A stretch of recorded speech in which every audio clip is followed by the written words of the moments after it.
Ketujuh, validasi ruang lingkup. Validasi ruang lingkup itu apa sih? Nah, validasi di sini itu sangat penting untuk melakukan pekerjaan manajemen, konfigurasi, dan memvalidasi ruang lingkup proyek dengan baik. Alat utama untuk melakukan validasi ruang lingkup adalah teknik inspeksi dan pengembangan dan pengambilan keputusan.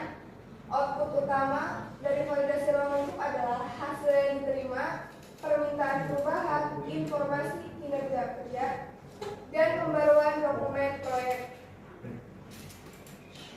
Ya, setelah kita membuat WBS, maka kita harus memvalidasi ruang lingkup atau proyek tersebut. Alat yang digunakan dalam validasi ini,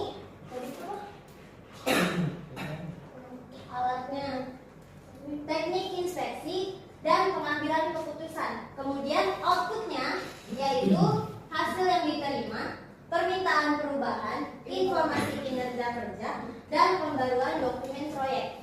Teman-teman paham nggak? Paham. Hah? Paham? Paham? Boleh dijelasin? Apa tadi? Ini maksud dari validasi ruang lingkup itu gimana sih? Ruang lingkup. Iya gitu.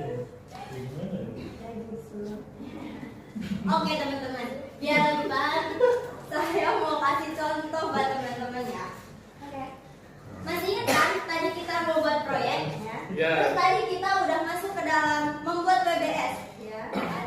Kemudian dijalankanlah proyeknya teman-teman. Ketika dijalankan proyeknya, ternyata misalnya kita udah ngasih misalnya tadi bukan laptop, misalnya diganti komputer buat setiap developernya untuk membuat sistemnya misalnya. Developer bukan.